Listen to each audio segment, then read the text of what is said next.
Voilà, bien. Bien, on va remercier le Seigneur. Alors merci Seigneur en effet pour cette année nouvelle que tu places devant nous et pour ces nouvelles opportunités aussi de nous mettre à l'écoute de ta parole. Seigneur, nous réalisons que nous entrons dans des temps particuliers aussi. Seigneur, te prions pour que tu nous aides à racheter le temps parce que ces jours sont mauvais. Seigneur, nous te présentons maintenant cette rencontre de ce soir. Seigneur, ouvre nos cœurs, nos esprits pour que nous puissions comprendre ta parole, Seigneur, et que aussi nous puissions entrer dans toutes les dimensions que tu as préparées pour nous.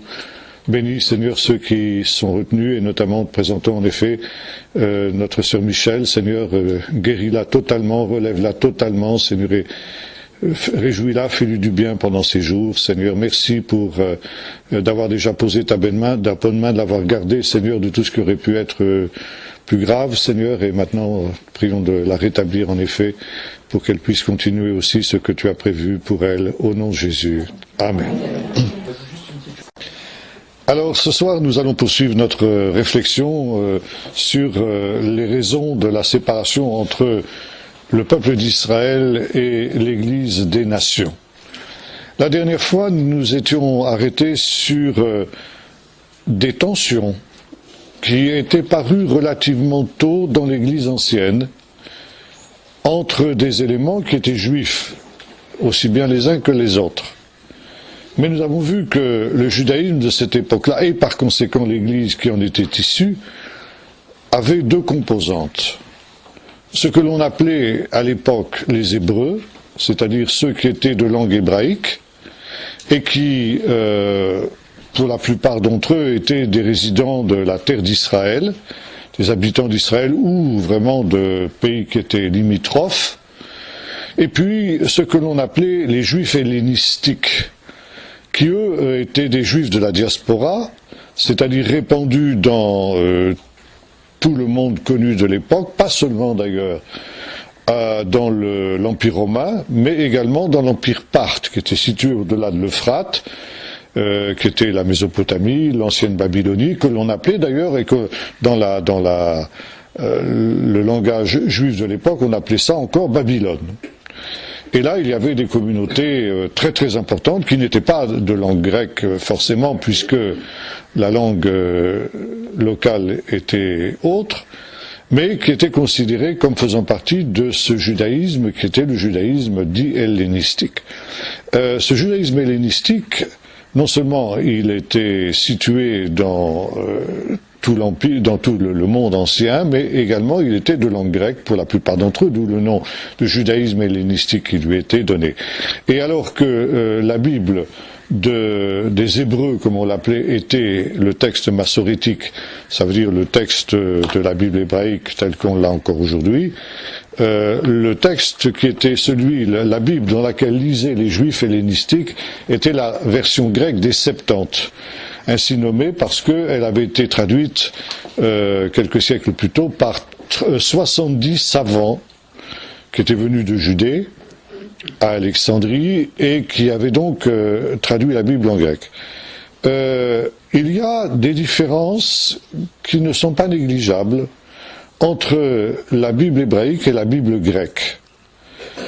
Et ces divergences, elles portent aussi sur un certain nombre de textes qui sont des textes messianiques, des prophéties messianiques.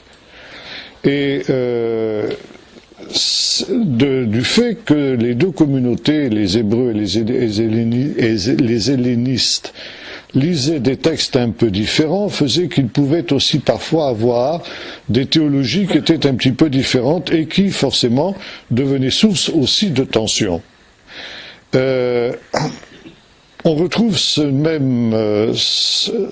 même opposition dans l'Église ancienne, puisque les Hébreux, qui sont groupés autour des apôtres et autour de l'Église de Jérusalem, qui reste pour toute l'Église, l'Église mère. Jusqu'à, disons, la conquête musulmane au 7e siècle, on continuera à considérer l'Église de Jérusalem comme la mater ecclésiae, ça veut dire la mère des églises. C'est l'Église des apôtres, des frères, ce qu'on appelle les frères. Ce sont les frères de Jésus, la parenté de Jésus. selon la chair, et puis les anciens. Et cette Église est l'Église de référence, l'Église de base. Nous allons voir que lorsqu'il y a des problèmes particuliers qui se posent dans l'Église, c'est vers cette Église, cette mère de toutes les Églises, que l'on se tourne. Lorsque Paul va commencer son ministère, il va monter à Jérusalem pour exposer la doctrine qu'il prêche aux principaux apôtres de Jérusalem, afin que ces derniers lui donnent la main d'association pour, dit-il, qu'il n'ait pas couru le risque, qu'il n'ait pas le risque d'avoir couru en vain. Donc ici, il y a une importance décisive et capitale de l'Église de Jérusalem.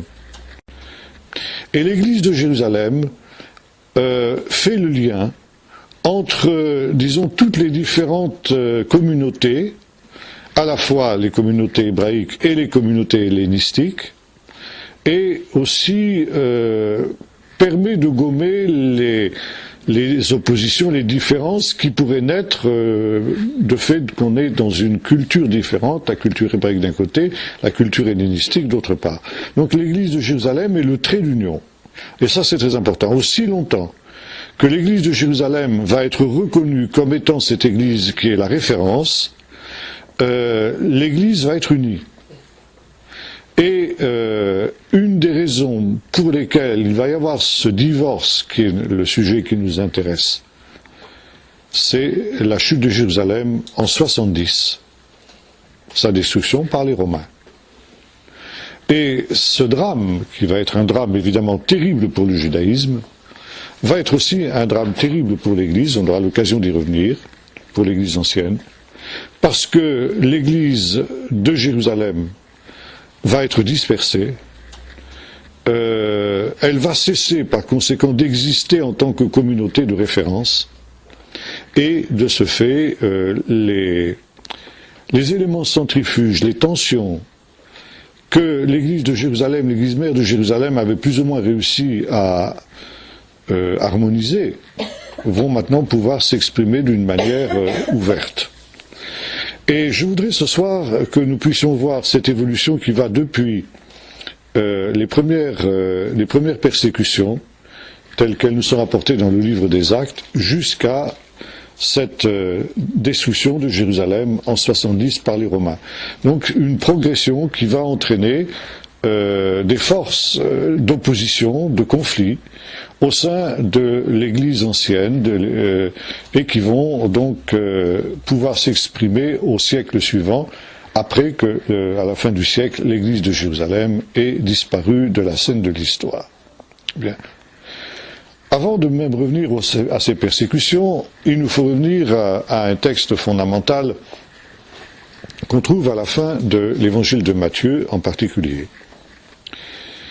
On sait, notamment Matthieu insiste énormément sur le fait que le ministère de Jésus, son ministère terrestre, avait été strictement limité à ce qu'il appelle les brebis perdues de la maison d'Israël. Et mis à part l'épisode de la Cananéenne que Matthieu nous raconte en détail d'ailleurs, Jésus n'est jamais véritablement intervenu auprès des non-juifs. Dans le livre de Jean, dans l'évangile de Jean, juste avant sa mort, il nous est dit qu'un certain nombre de Grecs qui étaient montés adorer pendant la fête voulurent voir Jésus. Et par conséquent, c'est un petit peu là aussi une exception avec la Cananéenne. Jésus donc a vraisemblablement reçu ces hommes et leur a communiqué évidemment le message que Jean nous relate par la suite. Mais ces Grecs étaient finalement C'était des prosélytes, c'est-à-dire des gens qui, sans avoir embrassé la totalité de la religion juive et notamment l'acte fondateur qui en est la circoncision, étaient des gens qui respectaient, qui s'approchaient d'Israël, qui respectaient les choses d'Israël. La preuve en est, c'est que précisément ils étaient venus à la fête de Pâques, un des 3 pèlerinages annuels, pour célébrer cette fête avec le peuple d'Israël. Bien sûr, ils avaient des limitations dans ce qui était possible de faire pour un païen pendant ces fêtes-là. Et nous avons l'occasion de revoir qu'il y avait une barrière entre juifs et non-juifs au niveau de la deuxième enceinte du temple. Le temple était construit sur une vaste esplanade qui existe encore aujourd'hui à peu près dans l'état où elle était à l'époque de Jésus, mais qu'aujourd'hui les médias appellent, d'une expression qui me fait bondir, l'esplanade des mosquées.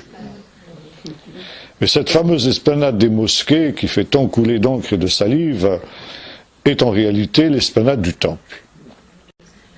Et sur cette vaste esplanade, tout individu avait le droit de se rendre. Et notamment les non-juifs qui venaient en pèlerinage. Et puis, au centre de cette esplanade, il y avait le sanctuaire proprement dit, lequel était délimité par une enceinte, avec des portes, etc., des tours. Et à l'entrée de cette cour intérieure, en quelque sorte, il y avait une inscription en 3 langues, en hébreu, en grec et en latin. Inscription qu'on a retrouvée dans les fouilles archéologiques d'ailleurs, au XIXe siècle, à la fin du XIXe siècle, et qui se trouve aujourd'hui, paradoxalement, au musée d'Istanbul. Et cette inscription dit ceci: met en garde que tout non-juif, tout incirconcis, qui franchira cette enceinte, sera mis à mort sur le champ et sans jugement. Et cette prescription avait l'aval des Romains, et elle valait pour eux également. Ce qui veut dire que si un légionnaire romain, ou même un officier romain, un tribun ou bien un centurion, franchissait cette enceinte, il était immédiatement mis à mort sans que les autorités romaines puissent le délivrer. Et cet épisode est très important parce que nous lisons dans le livre des Actes que lors de son dernier voyage missionnaire, après être rentré de son dernier voyage missionnaire à Jérusalem, Paul est venu en pèlerinage dans le temple à l'occasion de la fête de Pentecôte, accompagné, entre autres, d'un non-juif qui se nommait Tite. Et bien entendu, Paul s'était bien gardé de faire en sorte que ce non-juif franchisse l'enceinte qui lui était interdite. Mais il nous est dit qu'il avait été reconnu par des juifs d'Asie. Et ces juifs d'Asie, ayant reconnu Tite, ont cru que Paul l'avait fait rentrer au-delà de cette enceinte qui était interdite aux non-juifs. C'était non seulement Tite, enfin, disons, si Tite avait franchi cette enceinte, mais ça, évidemment, c'était faux, donc on n'a pas pu le prendre sur le fait. C'était non seulement Tite qui méritait la mort, si l'accusation avait été fondée, mais également celui qui l'avait fait pénétrer dans le temple, à savoir Paul, qui lui aussi était passible de mort. Et les ennuis de Paul sont venus de ce malentendu, où, si effectivement la chose avait été exacte, Paul aurait été passible de mort. Bon, on aura l'occasion de revenir, et ça, ce sera un tournant aussi dans l'histoire des relations entre juifs et non-juifs dans l'Église. Donc ici, en ce qui concernait cette enceinte du temple, Jésus, donc, lui, n'avait eu l'occasion qu'à de rares moments de rencontrer et d'avoir un ministère auprès des non-juifs. Donc l'essentiel du ministère de Jésus avait été tourné vers les brebis perdues de la maison d'Israël. Et ce n'est qu'après la résurrection que Jésus, selon le dernier chapitre de l'évangile de Matthieu, donne rendez-vous à ses disciples sur la montagne. L'évangile de Matthieu est constamment jalonné de références à la montagne. La première fois qu'il en est question, c'est dans le fameux sermon sur la montagne. Ensuite, nous trouvons Jésus qui se rendait sur la montagne pour y prier seul. Et finalement, la dernière fois que cette montagne est précisée, est évoquée, c'est dans ce dernier chapitre de l'Évangile, où Jésus donne rendez-vous à ses disciples après sa résurrection sur la montagne. Cette montagne, sa situation géographique ne nous est absolument pas précisée par le texte de l'Évangile, mais vraisemblablement, les lecteurs de l'Évangile de Matthieu devaient la connaître. C'était une montagne qui était un lieu de rendez-vous pour la communauté galiléenne des disciples de Jésus. Et sur cette montagne, où Jésus donc apparaît après sa résurrection, ce dernier déclare à ses disciples « Tout pouvoir m'a été donné dans le ciel et sur la terre ». Et là, Jésus donne un ordre que nos frères anglo-saxons appellent la Grande Commission. Allez dans le monde entier pour prêcher la bonne nouvelle à toute la création. Donc ici, cette bonne nouvelle, cet évangile, à partir de la résurrection de Jésus, n'est plus réservé aux seuls juifs, mais concerne l'humanité tout entière. Et cet ordre de Jésus qui est un peu paradoxal, notamment dans dans le contexte de l'évangile de Matthieu, qui est l'évangile juif par excellence, écrit par un juif pour des juifs, avec de nombreuses références, avec les coutumes d'Israël, etc. Cet ordre déjà porte en germe un certain nombre de conséquences plus lointaines que Jésus, bien sûr, avait soupesées. Prêcher la bonne nouvelle dans le monde entier, à toute créature. Ordre que Jésus renouvelle d'ailleurs le jour de l'Ascension, selon Luc, cette fois-ci dans le livre des Actes, au chapitre 1er, où Jésus, avant son ascension, demande à ses disciples de rester à Jérusalem pour recevoir le baptême dans le Saint-Esprit. Et les disciples lui demandent, Rabbi, est-ce en ce temps-là, ça veut dire le jour où nous allons recevoir le baptême dans le Saint-Esprit, c'est-à-dire le jour de la Pentecôte, une dizaine de jours plus tard, est-ce en ce temps-là, le jour de la Pentecôte, que tu rétabliras le royaume d'Israël? Et Jésus répond, non, ce ne sera pas le jour de la Pentecôte. Parce qu'avant que ne soit rétabli le royaume d'Israël, il faudra que vous, par la puissance du Saint-Esprit que vous allez recevoir dans quelques jours, vous ayez rendu témoignage de l'Évangile à Jérusalem, en Judée, en Samarie et jusqu'aux extrémités de la terre. Donc là, nous avons chez Luc le parallèle du texte de Matthieu sur ce que nous avons appelé la Grande Commission. Il faut, avant que les choses dernières ne soient manifestées, il faut que l'univers entier, l'oikouméné, ait eu l'occasion d'entendre l'Évangile. De telle manière qu'au dernier jour, le jour qui sera celui du salut d'Israël, le rétablissement d'Israël, il y ait, avec tout Israël sauvé, des représentants de toutes les nations qui sont sous la terre, qui participeront à ce salut d'Israël. Et ceci ne veut pas dire, bien sûr, que le monde entier se convertira à l'Évangile, que tous les peuples se convertiront à l'Évangile, mais ça veut dire qu'au dernier jour, au jour où sera rétabli le royaume d'Israël, matériellement, politiquement et spirituellement, par la reconnaissance de Jésus comme Messie, ce jour-là, il y aura des représentants de toutes les nations qui seront sauvés avec le peuple d'Israël.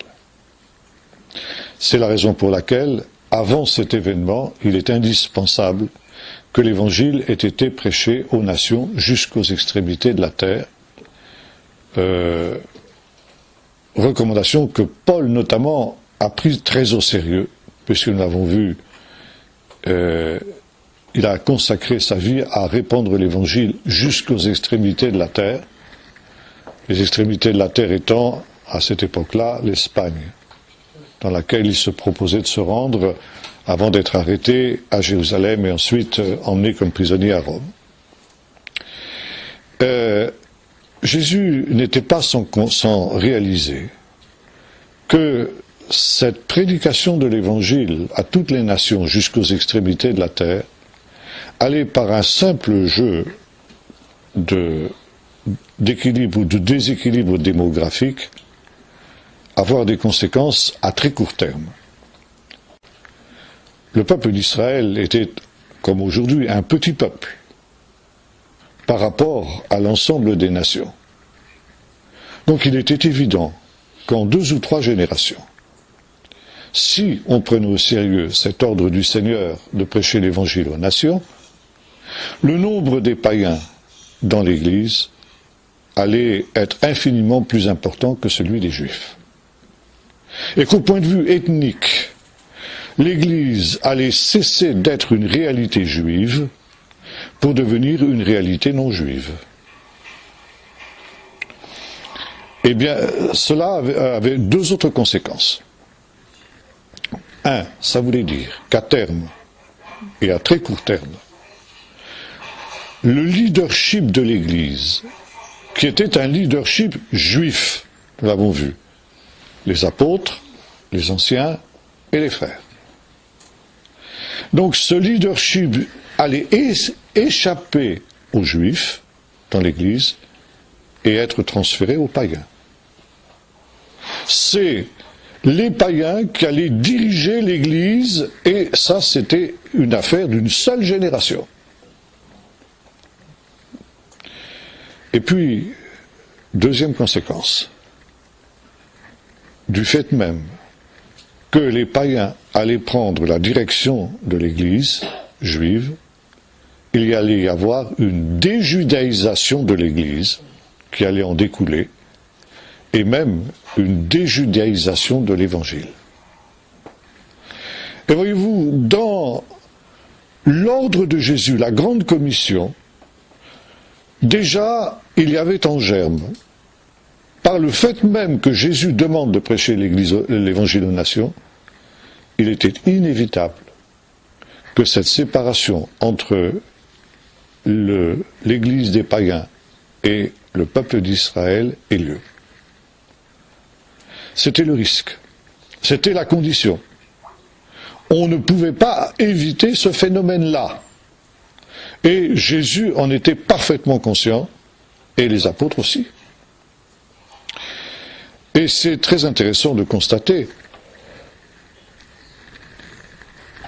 excusez-moi, que pendant au moins une dizaine d'années, les apôtres ont évité de trop s'arrêter sur cet ordre de Jésus.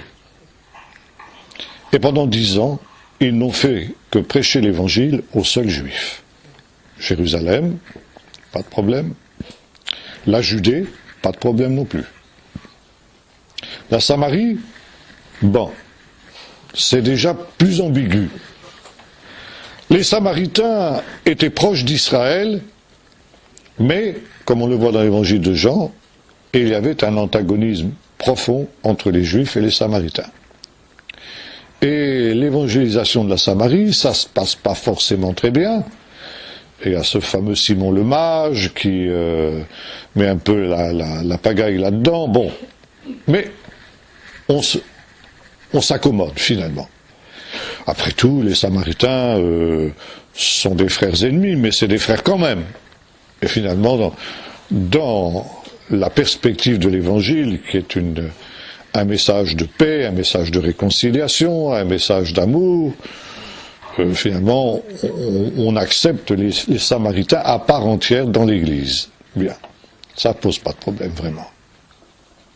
Et puis il y a le dernier aspect, jusqu'aux extrémités de la terre. Et là, on n'en est pas encore à ce stade, loin s'en faut. Et ce qui va amener justement l'accomplissement de la parole de Jésus, c'est finalement la première persécution. La persécution à laquelle Saul de Tarse, qui n'est pas encore Paul à cette époque-là, va prendre une part très active, peut-être même d'ailleurs une part essentielle, une part prépondérante. Et cette persécution est lancée par, d'une part, l'establishment sadducéen, l'establishment du temple. Nous avons vu que Jérusalem, l'église de Jérusalem, c'est l'église mère, elle est dans la capitale à la fois politique et spirituelle du peuple d'Israël, l'endroit où se trouve le temple et où se trouve le leadership du temple, qui est en même temps le leadership du peuple d'Israël, non seulement en Israël, en Judée, mais également en diaspora. Les grands prêtres, les prêtres, et en particulier les grands prêtres, sont en quelque sorte les chefs suprêmes de la communauté juive mondiale. Or, les Sadducéens étaient des gens qui étaient en conflit avec les pharisiens, notamment sur un point essentiel, la résurrection des morts. Et il y avait donc ce conflit qui portait sur cette question de la résurrection des morts, mais qui va se trouver être transporté en ce qui concerne les relations entre le leadership du temple et l'Église naissante. Parce que comme l'a compris Paul rapidement, et comme finalement il le dira lui-même dans la première épître aux Corinthiens chapitre 15 notamment, l'évangile se résume en une seule phrase, qui pour lui d'ailleurs est l'espérance du peuple d'Israël. Jésus est ressuscité. Quand on a dit ça, on a tout dit. Jésus est ressuscité, ça veut dire que tous vont ressusciter. Ça veut dire, c'est prendre de l'évangile, prendre plein fouet la doctrine des Sadducéens, selon laquelle il n'y a pas de résurrection. Donc, dès les premières pages du livre des Actes, nous voyons se développer un conflit qui va aller en s'amplifiant entre l'Église naissante et l'establishment du temple, c'est-à-dire l'establishment sadducéen. C'est ce qui se produit le jour de la Pentecôte, quand Pierre prêche la résurrection de Jésus. C'est ce qui se produit ensuite, quelques jours plus tard, avec la guérison du paralytique qui était à la Belle Porte. Et là, les autorités du temple vont réagir. Le jour de la Pentecôte, ils n'en ont pas eu le temps, ils n'en ont peut-être pas eu l'occasion, c'est pas fou. Bref, il ne semble pas que ce jour-là, il y ait eu beaucoup d'opposition. Mais au moment de l'affaire de la guérison du paralytique, c'est autre chose. On vient arrêter les apôtres. Pierre et Jean sont arrêtés et jetés en prison. Pourquoi ? Parce que, au travers de Jésus, ils annoncent la résurrection des morts, ce que les Sadducéens ne peuvent pas accepter. Par conséquent, cette question de la résurrection va devenir maintenant centrale dans le dossier Jésus. On peut l'appeler de cette manière-là.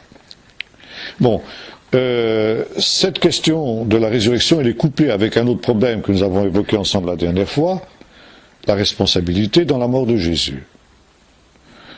Nous avons vu que pour être fidèles à leur maître, les apôtres se devaient de démontrer à leur peuple que la mise à mort de Jésus, par le biais justement des autorités juives sadducéennes, était une injustice. Que Jésus était innocent de ce dont on l'accusait. et par conséquent que sa mise à mort était un crime grave, exactement comme les prophètes avaient été mis à mort par les prêtres de leur temps, et comme Jésus était plus qu'un prophète, sa mort était aussi quelque chose qui était beaucoup plus grave. Et dans les deux cas, ceux qui sont dans le collimateur des apôtres, ce sont les Sadducéens. Et les Sadducéens vont déclarer ceci: vous voulez faire retomber sur nous le sang de cet homme. Bon, nous avons vu que cette controverse, dont le livre des Actes en particulier se fait l'écho à plusieurs reprises, est une controverse interne au peuple d'Israël. C'est un conflit, disons, entre des juifs et d'autres juifs. Et ce conflit-là, cette polémique-là, elle aurait dû en rester à ce stade.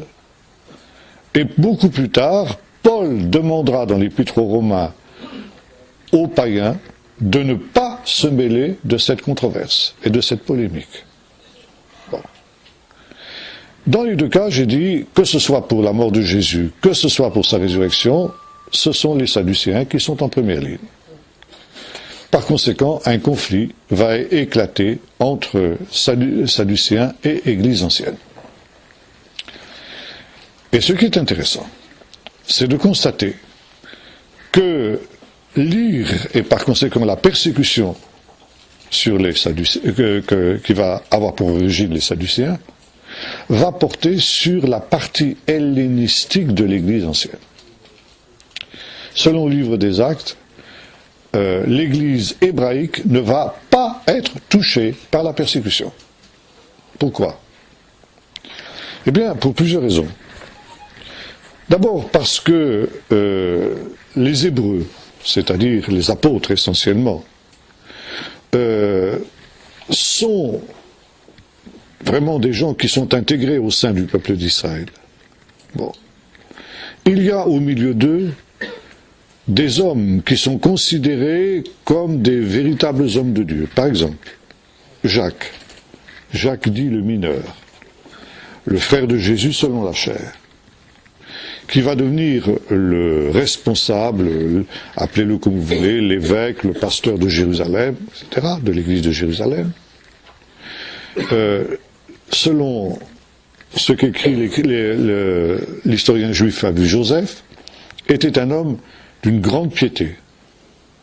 On raconte même, d'après Joseph, qu'il passait des heures à genoux dans la prière, de telle sorte qu'il avait les genoux aussi calleux que ceux d'un chameau.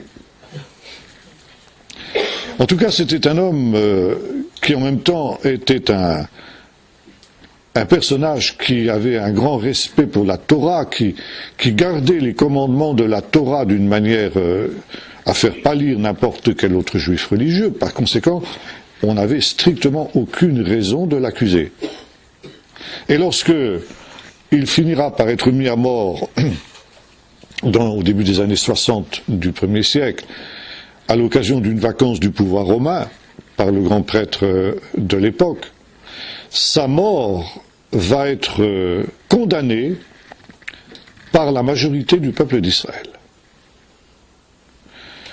Et forcément, cet homme et ceux qui sont autour de lui sont non seulement environnés de prestige, mais sont également environnés d'un grand respect, même par ceux qui ne reconnaissent pas que Jésus est le Messie.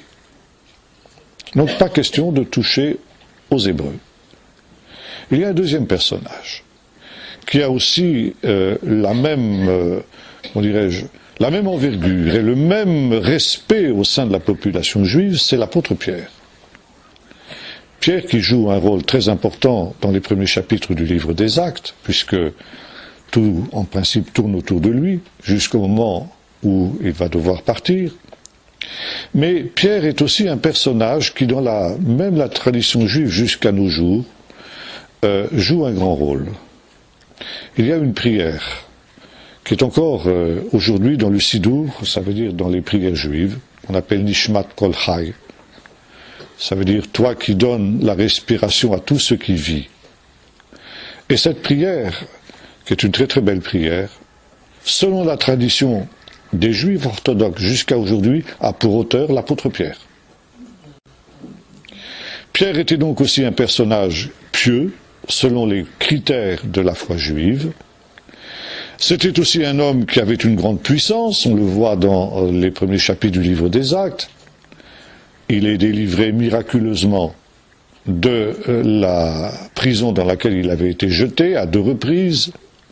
Et lorsqu'il va comparaître devant le Sanhédrin avec Jean, on va l'amener devant ses juges sans violence, parce que justement, la foule est prête à le défendre, comme elle était prête à le faire pour Jésus d'ailleurs. Deuxièmement, Pierre et Jean vont avoir comme défenseur un des principaux membres du Sanhédrin, Rabbi Gamaliel, qui n'est pas n'importe qui, et par conséquent, il va y avoir une polémique, certes, avec l'église hébraïque de Jérusalem, mais en même temps une polémique dans le respect, un respect mutuel. Il est bien évident que l'église de Jérusalem respecte les juifs non croyants en Jésus, parce qu'ils gardent la Torah, justement. Et Luc insiste énormément là-dessus, aussi bien dans son évangile que dans le livre des Actes d'ailleurs.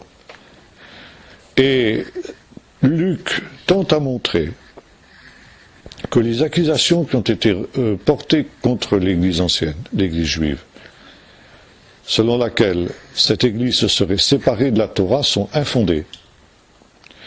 Que l'Église juive a gardé la Torah d'une manière scrupuleuse, et il va jusqu'à essayer de démontrer que les véritables observateurs de la Torah, ce sont les chrétiens juifs et non pas les juifs orthodoxes. C'est notamment ce qui ressort du discours d'Étienne. Étienne, dans son long discours où il passe en revue l'histoire d'Israël, conclut en disant que finalement, le peuple d'Israël n'a pas gardé la Torah. Cette Torah qu'ils ont reçue par des anges et que vous n'avez pas gardée. Mais nous qui sommes les disciples de Jésus, dit en substance Étienne, par la grâce que le Seigneur nous donne, au contraire, nous sommes, nous, les véritables observateurs de la Torah. Donc, il y a cette impossibilité de mettre quoi que ce soit de négatif en ce qui concerne la partie hébraïque de l'Église. Les Sadducéens peuvent reprocher, bien sûr, à cette Église les 2 points que nous avons vus.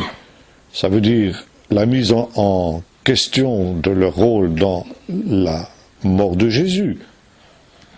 Mais ça, les Sadducéens n'ont pas trop intérêt à remuer de la boue, parce qu'automatiquement, ça leur reviendrait en boomerang. Parce que de fait, ils ont une énorme responsabilité dans la mort de Jésus. Ils peuvent également reprocher à l'Église de prêcher la résurrection. Mais à ce moment-là, ils entrent en conflit avec les pharisiens. Donc, on est obligé de mettre un bémol. Mais par contre, les hellénistes sont beaucoup plus vulnérables à une persécution. Pourquoi? Eh bien, parce que les hellénistes, beaucoup d'entre eux sont des immigrés d'abord. Il y a une communauté hellénistique à Jérusalem, notamment la fameuse synagogue des Affranchis, et en même temps, il y a toute une partie de l'Église aussi qui est composée de ces hellénistes-là, autour des 7, qui ne sont pas appelés des diacres d'ailleurs, même si on les appelle comme tels. Mais nous avons vu ensemble la dernière fois ce conflit qui avait éclaté entre les Hébreux et les hellénistes au sujet de l'histoire des veuves. Et pour résoudre ce problème, pour résoudre cette question, les apôtres vont demander que l'on élise 7 hommes qui vont être chargés de veiller à ce que les répartitions des secours et des subsides soient équitables. C'est ce qu'on appelle le service des tables. Un de ces principaux membres de ces 7, c'est Étienne. Et tous les 7 sont des juifs hellénistiques. Or, ces juifs hellénistiques, ce sont des immigrés, nous l'avons vu, d'ailleurs il est même question d'un prosélyte, parmi eux. Et par conséquent, ils sont moins ancrés, si vous voulez, dans le terreau de Jérusalem que ne le sont les autres. Ils font ce sont un peu des pièces rapportées, en quelque sorte. Et puis, ils ont quand même le fait qu'ils lisent la Torah à partir de la version des Septante. Et là, ils ont des interprétations de la Torah qui ne sont pas toujours très très conformes à ce que les juifs locaux, les juifs orthodoxes professent. Et notamment, si on reprend le discours d'Étienne, nous voyons que Étienne se réfère essentiellement à la version des Septante. Et cela, évidemment, les met un peu en porte-à-faux beaucoup plus que les juifs hébraïques. Et c'est la raison pour laquelle la persécution va s'abattre sur eux. Et notamment, le rôle joué par Étienne dans cette affaire va déclencher la persécution parce que Étienne ne va pas hésiter à mettre en cause d'une manière directe l'establishment sadducéen. Étienne sera mis à mort, on le sait, premier martyr, et ensuite la communauté hellénistique de l'église de Jérusalem va être chassée de Jérusalem. C'est une espèce de diaspora qui commence. Et ces gens qui sont remplis de feu, de foi, du Saint-Esprit, etc., eh bien partout où ils vont se trouver, vont être amenés à prêcher l'Évangile. Parmi eux, Philippe, un des 7, qui va se rendre à Césarée, d'abord à Ashdod, et ensuite à Césarée, où il va évangéliser ce fameux ministre de la reine Candace, un Éthiopien, on pourrait dire déjà le premier païen en quelque sorte, qui va se convertir à Jésus-Christ. Bien. Césarée, c'est la capitale politique de la Judée depuis que les Romains s'y sont installés. D'autres, comme par exemple Barnabas, qui est originaire de Chypre, vont évangéliser les Juifs de Chypre, et même certains vont retourner dans leur patrie d'origine, qui est Antioche. Antioche, qui est aussi la capitale de la province romaine de Syrie. Et là, sans peut-être que ces gens-là l'aient vraiment cherché, il va y avoir des païens qui vont se tourner vers l'Évangile. Pourquoi ? Parce que dans les synagogues hellénistiques de la diaspora, il y avait à cette époque-là un intense prosélytisme. La religion juive, contrairement à ce qu'elle est aujourd'hui, était à cette période une religion prosélyte. Et elle l'était sans peut-être l'avoir d'ailleurs tellement cherché. D'ailleurs, il y avait des opinions pour ou contre le prosélytisme. Le prosélytisme du judaïsme de cette époque-là était loin de faire l'unanimité. Jésus lui-même semble avoir eu un certain nombre de réserves. Et il s'en prend à ces pharisiens qui courent le ciel et la mer pour faire un prosélyte, et dit-il, quand vous en l'avez fait, vous en faites un fils de la géhenne 10 fois plus que vous. Bon, donc Jésus mettait quelques bémols à ce prosélytisme parfois un peu excessif d'un certain nombre de ces juifs, surtout des juifs hellénistiques. Bien.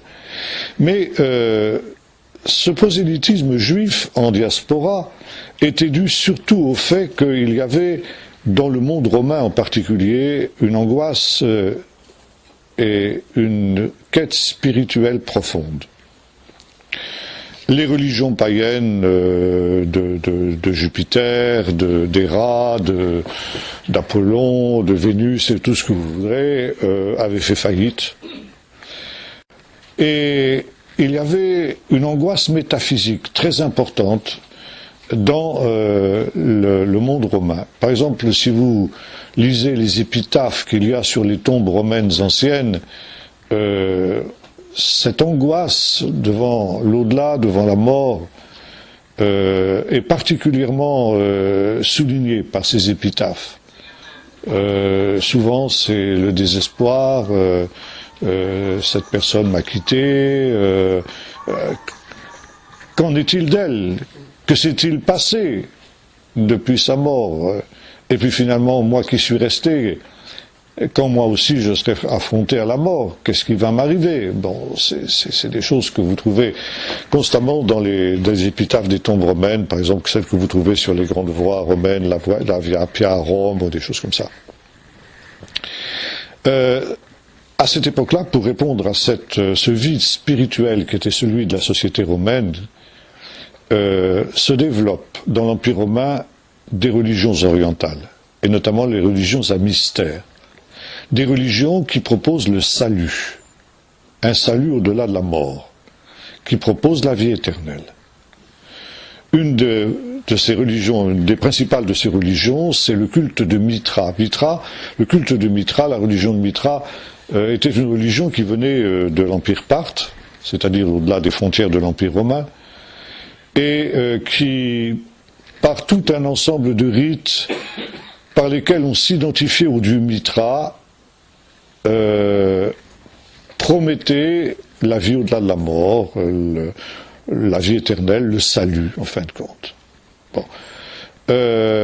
Ces religions-là n'avaient pas toujours très très bonne presse dans le monde romain de l'époque, parce que les Romains considéraient que les seules religions, on a vu ça la dernière fois, qui étaient licites, étaient des religions anciennes. Et pour pouvoir être accepté comme religio licita dans le monde romain, il fallait montrer patte blanche pendant un certain temps. Et beaucoup de ces religions étaient des religions plus ou moins secrètes. On appelait ça les religions à mystère. Et va se développer aussi à cette période-là une nouvelle forme de spiritualité qui va être un gros problème aussi pour l'Église ancienne, c'est le gnosticisme. Gnosis en grec, ça veut dire la connaissance. Et ces religions gnostiques, qui sont diverses, ont tout ceci en commun que le salut, c'est par la connaissance. Il y a des mystères secrets, des mystères cachés, au-delà du sensible, au-delà du visible, dans l'univers qui nous entoure. Et ces secrets ont été révélés aux fondateurs de ces religions-là, et par conséquent, si on est initié, ce sont des religions initiatiques qui restent secrètes. Pour pouvoir être initié, il faut passer un certain nombre de tests et un certain nombre d'épreuves, etc. Et quand on a reçu la révélation cachée, on n'a pas le droit de la divulguer en dehors du cercle des adeptes. Ces religions-là, elles sont aussi mélangées avec la philosophie. Parce que la quête de cet absolu, qui est celui de la société romaine de l'époque, amène aussi l'intelligentsia, en particulier, à se tourner vers la philosophie, et en particulier la philosophie grecque.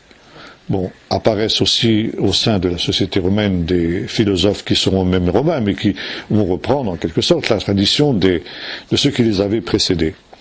Et bien sûr, le problème de la philosophie, c'est que c'est un système souvent aussi qui a une dimension métaphysique, contrairement à la philosophie moderne, qui a voulu exclure toute forme de métaphysique. À cette époque-là, la métaphysique était une des branches importantes de la philosophie, mais ça s'adressait à des élites. Il est bien évident que le vulgus pecus, l'esclave, etc., était incapable de comprendre la philosophie de Platon, la philosophie d'Aristote, celle de Sénèque, etc.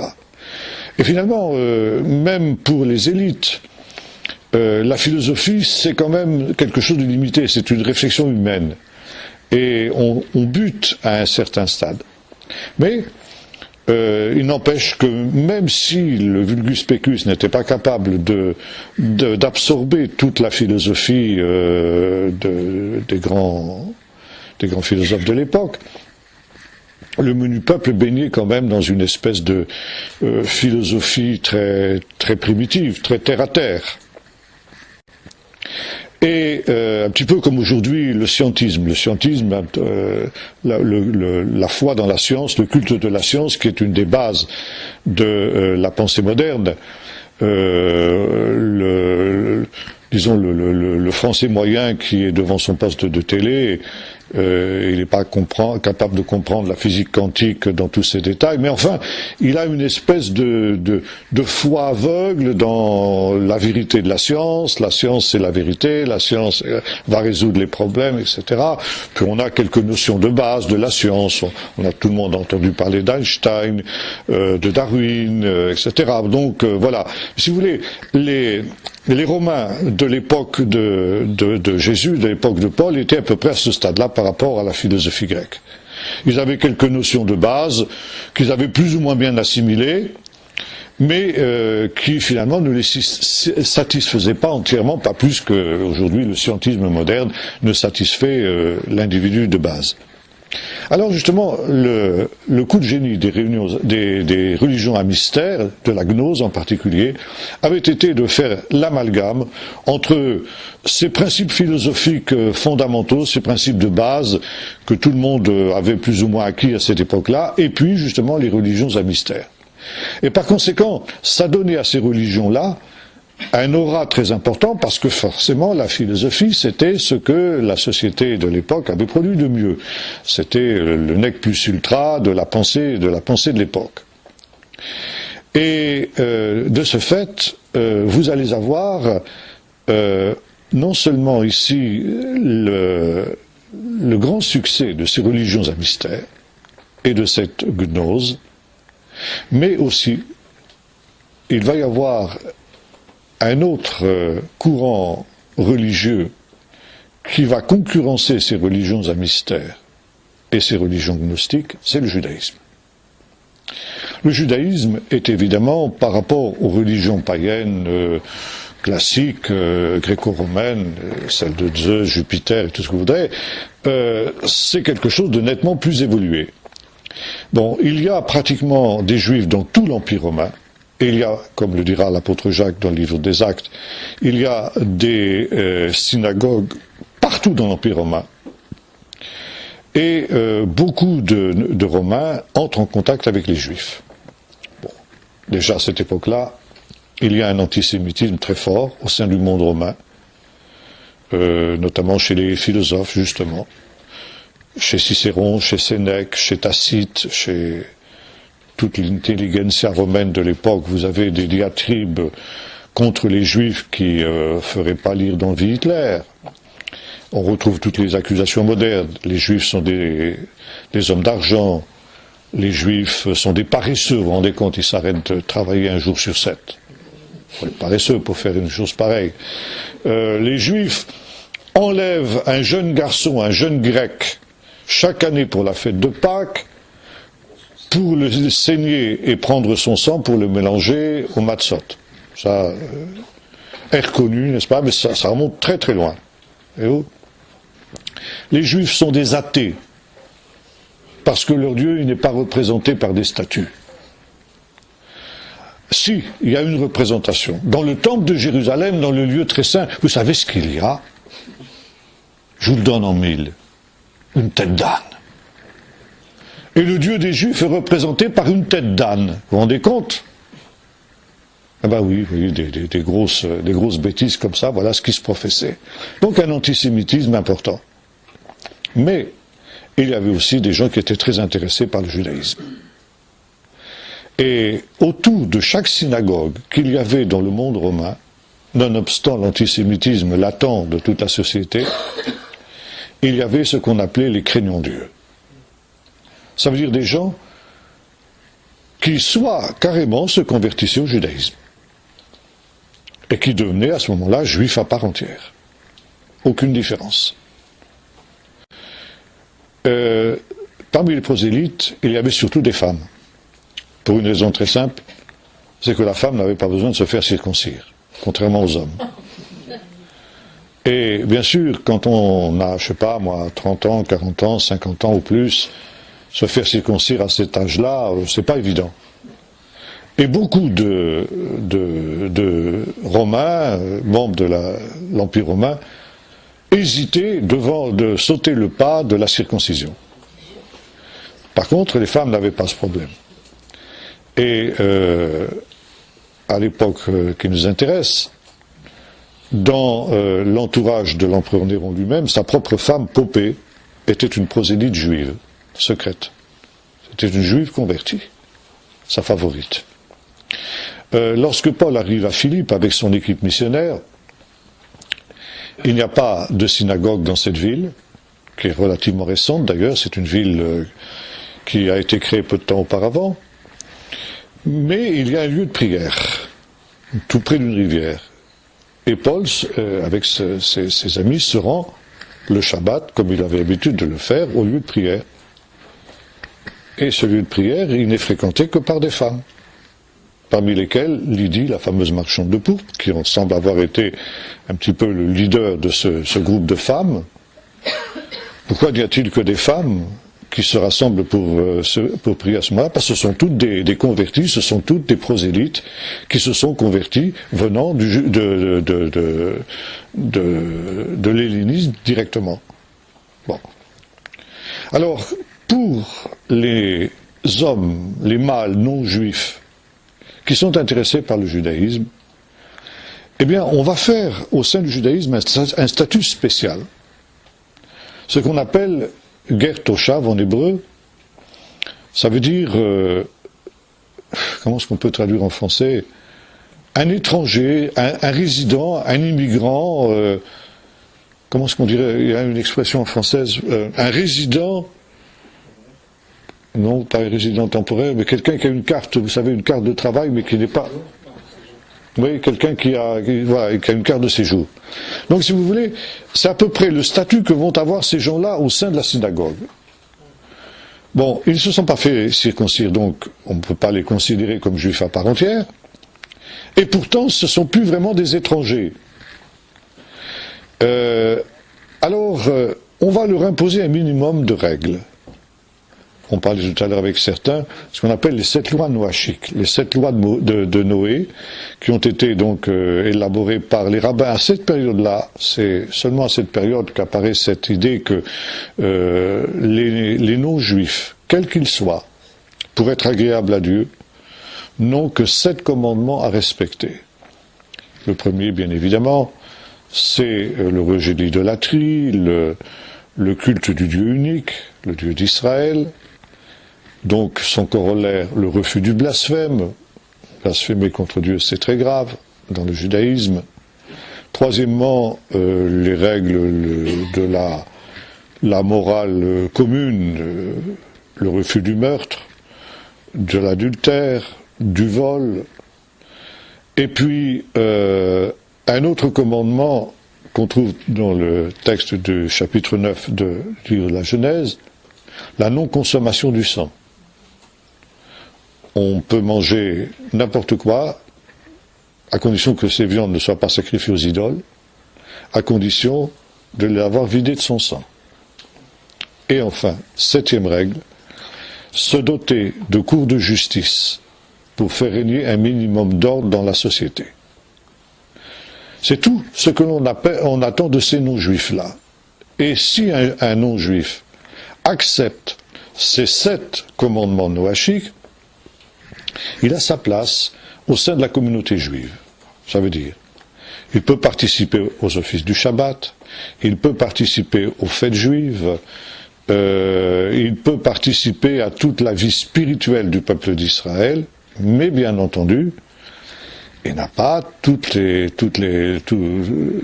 privilèges que celui du peuple d'Israël. Par exemple, s'il vient en pèlerinage à Jérusalem, comme ces Grecs dont nous avons parlé tout à l'heure, il peut entrer dans le parvis, l'esplanade du temple, mais il ne peut pas franchir la fameuse porte dont nous avons parlé tout à l'heure, parce que finalement, malgré tout, il n'est pas juif.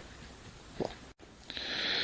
Et Alors il y a, si vous voulez, à la fois chez ces guérim, comme on l'appelle, chez ces prosélytes, il y a la satisfaction de pouvoir participer à la révélation et à l'élection du peuple d'Israël, et en même temps une frustration, parce qu'ils ne sont pas pleinement intégrés au peuple de Dieu.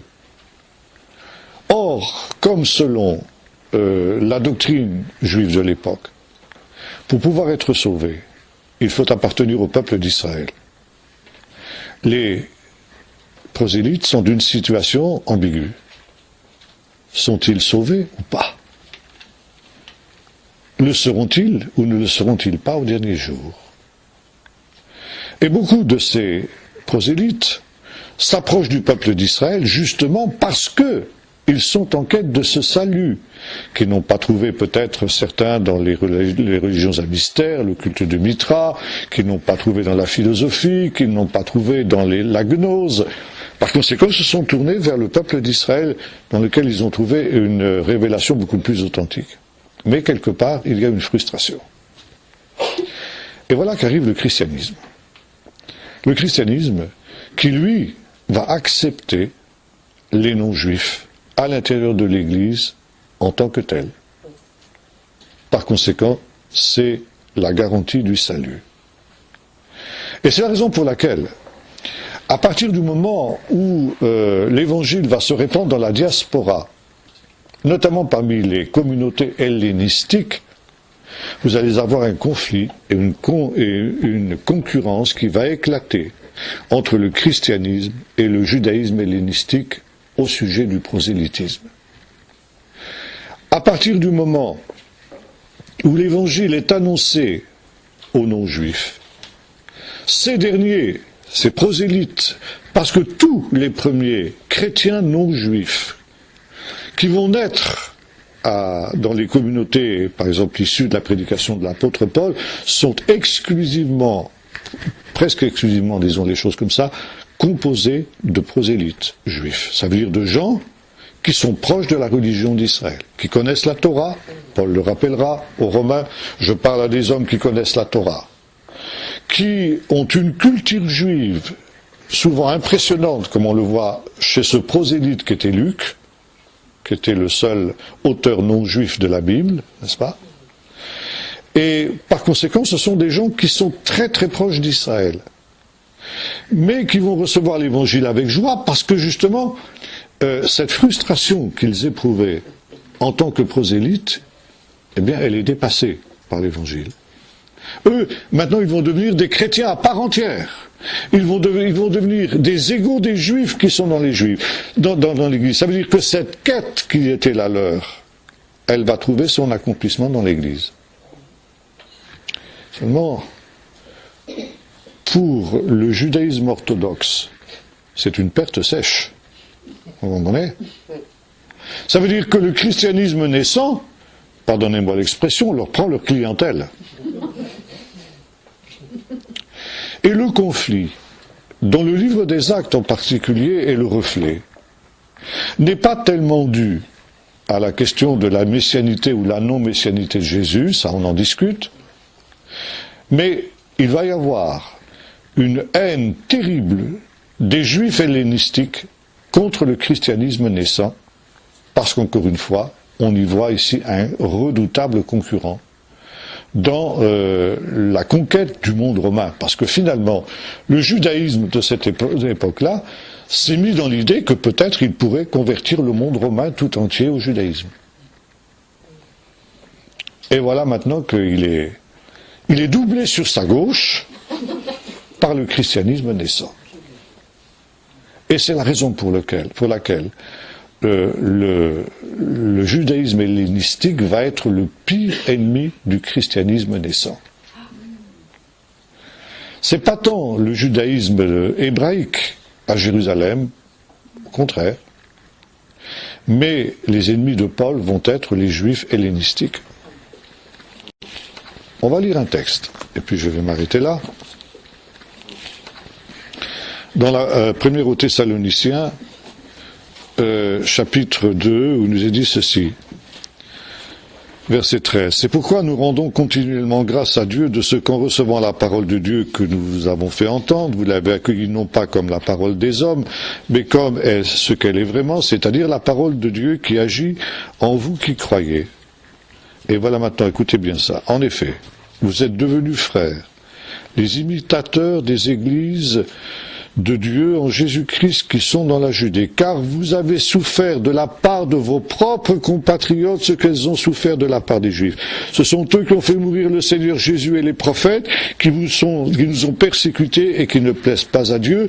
Ils sont ennemis de tous les hommes parce qu'ils nous empêchent de parler aux païens pour qu'ils soient sauvés, et ils ne cessent ainsi de mettre le comble à leurs péchés, mais la colère a fini par les atteindre. Ce sont des paroles terribles.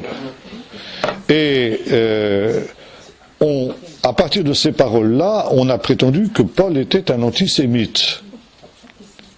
Mais il faut replacer aussi ce texte dans son contexte. Paul avait affaire avec ces juifs hellénistiques qui ont essayé de le tuer. On l'a vu tout à l'heure dans l'histoire du temple, quand on l'a accusé d'avoir fait pénétrer Tite dans le temple, au-delà de la porte interdite, n'est-ce pas? Et ce qu'on reproche à Paul, c'est de prêcher l'évangile aux non-juifs. Vous vous souvenez que lorsqu'il va être justement traduit, il va être arrêté le jour de ce fameux moment tragique, il va s'adresser à la foule des pèlerins sur les marches de la forteresse Antonia, qui est au nord du temple, qui sert de prison en même temps, et de quartier général à la garnison romaine. Et la foule va l'écouter jusqu'au moment où il dit comment le Seigneur lui dit « Je t'enverrai vers les païens ». Et là, surtout les juifs hellénistiques qui sont en pèlerinage, disent aux Romains cet homme mérite la mort, il n'est pas digne de vivre, etc. Pourquoi? Parce qu'il prêche l'évangile aux non-juifs. Et encore une fois, il prend le fonds de commerce des juifs hellénistiques. Et partout où Paul passe, là où des non-juifs abandonnent le judaïsme pour se tourner vers le christianisme, Paul a des ennuis avec les juifs orthodoxes du lieu. Et c'est ce qui s'est passé à Thessalonique. Et une fois parti, c'est plus Paul qui a des problèmes, mais justement ce sont ces anciens prosélytes qui ont quitté le judaïsme en quelque sorte, qui eux sont persécutés par leurs anciens, ceux qui les avaient accueillis au départ, qui les considèrent comme des renégats, qui les considèrent comme des traîtres. Et là vous avez le début de cet antagonisme entre juifs et non-juifs. Voyez-vous ? Le judaïsme hellénistique est au centre du problème. Le judaïsme hellénistique est au centre du débat depuis la mise à mort d'Étienne, depuis la première persécution, finalement jusqu'à l'arrestation de Paul, et ensuite jusqu'à la ruine de Jérusalem. Et quand Paul dit que ces juifs-là sont ennemis de tous les hommes, ben oui, puisqu'ils empêchent ces gens-là d'être sauvés, en essayant de les détourner de l'évangile. Et par conséquent, eh bien, ils sont solidaires de ce qu'ont été leurs pères, et là c'est un thème juif que Paul reprend, donc on ne peut pas l'accuser d'être antisémite. Vous trouvez des choses comme ça dans les écrits, par exemple de Qumran ou autres, le peuple d'Israël met à mort les prophètes. Le sort des prophètes, c'est d'être mis à mort par leurs propres compatriotes. Alors c'est un terme qu'on globalise, si vous voulez. C'est un stéréotype, finalement. Ça ne correspond pas forcément à la réalité historique, mais c'est un stéréotype. Et le peuple d'Israël s'auto-accuse, en quelque sorte, du meurtre des prophètes. Et même dans les prières juives, vous avez ça. Nous sommes coupables devant toi. Si nous sommes aujourd'hui, nous, peuple d'Israël dispersés, c'est parce que nous sommes coupables devant toi. Nous n'avons pas écouté tes serviteurs les prophètes, nous les avons persécutés, nous avons mis à mort, etc. Bon. C'est pas tout le peuple d'Israël qui a fait ça. Mais si vous voulez, on s'auto-accuse de cette manière-là pour demander au Seigneur. Alors, encore une fois, c'est un débat interne. C'est un débat interne dans le judaïsme. Bon. Et là, on retrouve ça. Paul reprend ce stéréotype en disant, bah oui, bah, ils agissent. On accuse le peuple d'Israël d'avoir tué les prophètes. Et bah, ils ont fait la même chose pour Jésus. Voilà, on est dans une controverse interne. Et on ne peut pas reprendre ça en disant, bah, c'est quelque chose qui s'applique à tous les juifs de tous les temps, comme malheureusement on l'a fait beaucoup plus tard dans l'Église chrétienne. Et ça, on le verra la prochaine fois.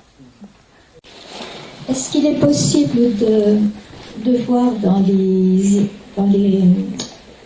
religions à mystère une continuité avec la franc-maçonnerie?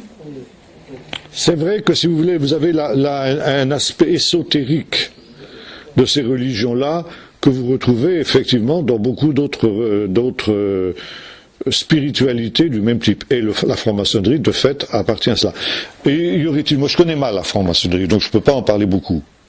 Mais le peu que j'ai lu sur ce sujet-là fait souvent référence aussi à Salomon, le temple de Salomon, donc des mystères qui sont peut-être issus effectivement de ces mouvements gnostiques à la fois juifs et chrétiens, parce que nous on verra plus tard que la gnose a été un poison de l'Église ancienne.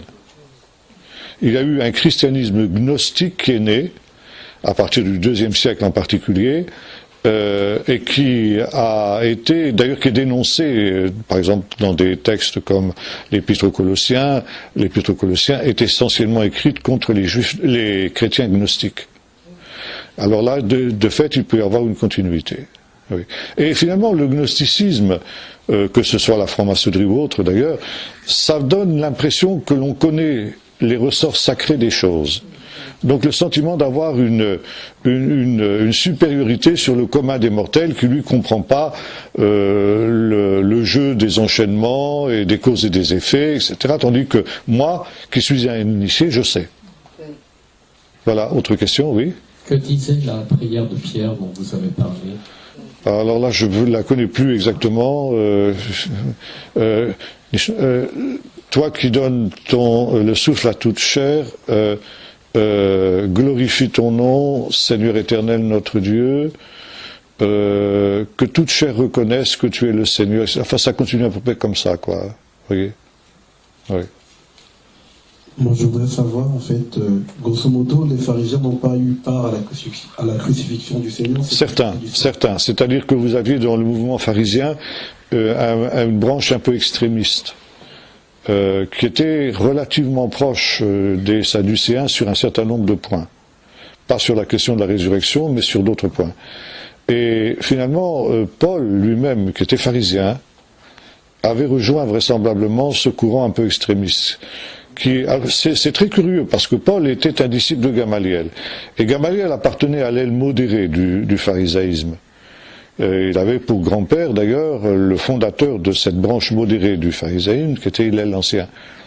Par contre, l'aile extrémiste avait pour chef de file et pour mentor, pour maître à penser, un rabbin qui s'appelait Shabai, et qui lui alors était extrêmement rigide, extrêmement dur et extrêmement intolérant, comme Paul.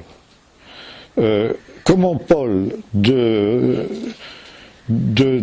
de la modération d'un Gamaliel a-t-il pu virer à cet extrémisme-là? Finalement, il ne le dit pas. Il l'explique pas, mais enfin, voilà, quoi. C'est comme ça que ça s'était produit. Et il était de mèche avec les Sadducéens pour persécuter l'Église ancienne. Attendez d'abord le frère, et puis ensuite je vous laisse la parole. Oui. Oui, moi j'aurais une question par rapport à la Grande Commission. Oui. C'est-à-dire que vous dites que Jésus, visiblement, vraisemblablement, savait. Oui. Il a compris, bien sûr. Tout allait déjudaïser. Oui. Est-ce qu'on peut, enfin c'est une pensée, mais est-ce qu'on peut comprendre qu'en fait il le savait, mais il a permis pour, comme aller pécher les nations, pour ensuite à la fin amener vers... Oui. Alors ensuite, les apôtres l'ont compris aussi. On aura l'occasion la prochaine fois, on parlera du Conseil de Jérusalem, dans le chapitre 15. Et bien sûr, quand ils ont accepté de recevoir les païens en tant que tels, les apôtres étaient bien conscients qu'en agissant de la sorte, ils sciaient la branche sur laquelle ils étaient assis. Ils allaient perdre le pouvoir, ils ont accepté. Et deuxièmement, qu'il y avoir cette déjudaïsation. Mais ils ont essayé d'en limiter les effets. Et Paul, notamment dans l'Épître aux Romains, dans les 3 chapitres qu'on a étudiés longuement ces années écoulées, ces mois écoulés, met en garde en disant attention, attention, n'oubliez pas que ce n'est pas vous qui portez la racine, c'est la racine qui te porte, l'olivier d'Israël, etc. Il a essayé de limiter ça, si vous voulez. Mais tout en essayant de limiter, il était bien conscient qu'il n'arriverait pas à tout. D'ailleurs, lui-même a, d'une certaine manière, déjudaïsé certains aspects de la Torah pour la rendre accessible aux non-juifs. Donc ça, c'était le corollaire obligé. Le christianisme devenait une branche universelle du judaïsme. Et à partir du moment où il devenait une branche universelle du judaïsme, il devait s'adapter forcément à son environnement, ça c'était inévitable. Maintenant, évidemment, ce qui apparaît vraisemblablement dans la pensée des apôtres, et notamment de celle de Paul, c'était que cette déjudaïsation, au temps de la fin, devrait aussi cesser pour un regreffage, en quelque sorte, sur l'olivier d'Israël. Ce qui est un petit peu ce que nous sommes en train de vivre aujourd'hui. Alors attendez, je crois qu'il y avait une personne qui avait posé la question avant là, une autre question avant. Oui, j'ai pas bien compris, tu dis que l'église de Jérusalem est l'église mère jusqu'au 7e siècle. Non. Elle a été considérée jusqu'au 7e siècle comme étant l'église de référence, même si elle n'existait plus. Est-ce qu'à partir de 70 elle n'existe plus, mais par exemple, quand vous avez les pèlerins qui viennent à Jérusalem, après l'essor des pèlerinages, après la conversion de Constantin et le premier pèlerinage d'Hélène, la mère de Constantin, tout pèlerin qui se respecte se doit de visiter l'église mère de Jérusalem, où il y a encore une communauté de langue hébraïque, une communauté de juifs chrétiens. Ça dure jusqu'à, bon, peut-être effectivement, j'ai pas assez nuancé, disons, à la moitié de cette période, ça veut dire, disons, jusqu'au moitié du 5e siècle à peu près. À partir de là, vous avez un tournant qui s'opère. Je croyais qu'en 70, les Juifs avaient été interdits de séjour. Ils sont revenus après. Ils sont revenus. Et là, au contraire, on ne visite plus cette église-là. On l'évite soigneusement, alors qu'elle existe encore. Ah oui. Parce que ce sont des hérétiques. Vous vous rendez compte ? Prier en hébreu, lire la Bible en hébreu, lire l'évangile en hébreu. Mais quelle abomination! Oui. Est-ce qu'on peut dire qu'actuellement ou que bientôt l'évangile aura été prêché à toutes les nations? Ah oui, je pense, oui. Ah oui, je le pense. Actuellement, donc. Ah oui, pour moi, il y a eu un moment très fort, il y a 6 ans de cela. Quand mon fils est allé pour la première fois en Israël, s'installer là-bas, il est arrivé là-bas, donc, et il est arrivé là-bas pour la fête de Sukkot, la fête des tabernacles. Et vous savez sans doute que depuis maintenant 1981, des chrétiens évangéliques ont pris l'initiative d'organiser tous les ans pour la fête de Sukkot le pèlerinage des nations. Ça veut dire que les chrétiens de toutes les nations sont invités à se retrouver à Jérusalem pour célébrer la fête de Sukkot, comme ce sera le cas pendant le millénium, selon ce qui est écrit dans Zacharie 14. Et donc, il y a ce qu'on appelle la marche des nations, les délégations de tous les pays qui sont là représentés défilent dans les rues de Jérusalem, drapeau en tête, avec des slogans, des banderoles, le costume national, etc. Bon. Et l'année où mon fils est arrivé, ce qui tenait la vedette, c'était des papous de Nouvelle-Guinée. Ces gens-là, donc, étaient les descendants d'une des dernières ethnies qui n'avaient pas entendu l'évangile et qui ont été évangélisés dans les années 60 par un missionnaire canadien, qui s'appelait Don Richardson. Et c'était des tribus extrêmement sauvages, d'une férocité extraordinaire. Enfin bon, bref, ils se sont convertis, c'est la chose essentielle. Et donc leurs descendants, dans ces années-là, donc il y a 6 ans de cela, ont lu un texte dans le chapitre 66 d'Ésaïe, où il nous est dit ceci. dans ces temps-là, au temps de la fin, mes adorateurs, mes élus, ceux qui habitent les îles les plus lointaines viendront à Jérusalem se prosterner devant l'Éternel des armées et lui apporter des offrandes. Et ces gens-là se sont dit, mais ceux qui habitent les îles les plus lointaines, c'est qui ça? C'est nous. Prenez un globe terrestre et vous verrez que la Nouvelle-Guinée, c'est pratiquement les antipodes de Jérusalem. Alors ils ont dit, il faut qu'on accomplisse la prophétie. Ils ont fait une quête dans toutes les îles de la région, parmi les communautés chrétiennes, qui sont très pauvres, et qui plus est persécutées par l'islam. Et avec cet argent, ils ont acheté 2 lingots d'or, et ils ont délégué 30 d'entre eux pour les apporter à Jérusalem pour la fête des tabernacles, la fête de Sukkot. Et mon fils a eu le privilège de vivre 3 semaines au milieu d'eux. Et lui, c'était des chrétiens extraordinaires. Ils ont vécu des moments, un véritable réveil. Je vous citais simplement, j'avais l'aîné de mes petits-fils là-bas qui avait à cette époque-là, il avait quoi? Il avait 8 ans, quelque chose comme ça. Bon, il était venu en vacances chez nous peu de temps auparavant. Et puis, vous savez, comme les enfants, il a fait quelques bêtises, quoi, comme, bon, c'est français, cet âge-là. Et là, rien qu'au contact de ses papous, il a été convaincu de pécher, à 8 ans. Et un soir, il a téléphoné à ma femme, sa grand-mère, en pleurant, en disant, je te demande pardon parce que j'étais vilain avec toi, parce que je t'ai menti, parce que ci, parce que ça, etc. Vous voyez, il y avait une telle présence de Dieu chez ces gens-là que... Et alors, mon fils disait, il y avait un petit inconvénient quand même. C'est qu'ils chantaient jour et nuit. Alors on ne pouvait pas dormir. Et donc le jour de la fête, ils ont défilé. Alors vous savez, tous leurs vêtements traditionnels. Alors les peintures de guerre, là, vous savez, les plumes, les saguets, les arcs, les flèches. Alors ils avaient un succès formidable. Toutes les caméras de télévision étaient braquées sur eux, quoi. Et alors ils ont apporté à la fin de la marche, ils ont apporté les 2 lingots d'or. Et les rabbins pleuraient. Ils ont dit, ça c'est l'accomplissement de la prophétie. Voyez-vous, et c'était les derniers qui avaient été évangélisés, donc on peut dire que là, l'évangile a vraiment fait le tour de la terre. Tu as parlé de Don Richardson. Ouais. Est-ce que c'est pas lui aussi qui avait rencontré les Karen? Ah non, ça c'était Adoniram Judson, ça c'est un siècle plus tôt, c'était au 19e ça. Il me semblait qu'il y avait ce nom. Non. Alors, Don Richardson, il a écrit un livre magnifique, mais que je pense qu'il est plus édité. Ça s'appelle L'Enfant de la paix. Si vous trouvez ce bouquin, je vous le recommande.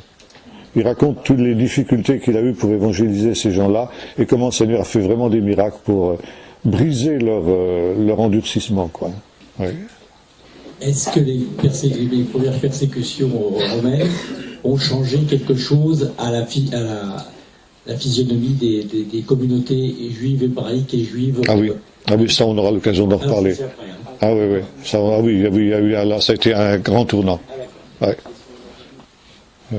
Mais pour le moment, j'ai voulu simplement insister. Voyez-vous, il y a eu des tensions à l'intérieur de l'Église, déjà, entre hellénistiques et hébreux, et ensuite, les problèmes de séparation entre juifs et non-juifs dans l'Église ont été le fait des juifs hellénistiques, de la diaspora. Tout a commencé là. Bien. Pourtant, Paul était lui-même juif hellénistique. Oui, il était juif hellénistique, oui. Et c'est pour ça qu'il avait cette capacité de comprendre la mentalité. C'est pour ça qu'il a été celui qui, sur le plan missionnaire, a été le plus grand missionnaire de toute la chrétienté ancienne. Parce que Pierre est devenu l'apôtre des circoncis, même s'il est allé à Rome, vraisemblablement. Bon, Thomas, on sait qu'il est allé en Inde. Marc est allé en Égypte. Il a été l'apôtre de l'Égypte. Mais Paul les a dépassés tous. D'ailleurs, il le dit. J'ai travaillé plus que tous les autres. Il le dit en toute humilité, mais il le dit. parce qu'il avait justement cette capacité que les autres n'avaient pas. Pierre avait plus de mal, vraisemblablement, à s'adapter à cette mentalité-là. Bon, les Indiens, c'était plus pour Thomas, c'était différent, c'était plus des Grecs. En Égypte, c'était un peu différent aussi, bien que c'était encore très hellénisé. Mais enfin bon, Marc aussi était finalement assez hellénisé. Bien. Écoutez, alors, il nous reste à vous souhaiter une bonne année 2015, et puis Seigneur vous bénisse. Merci.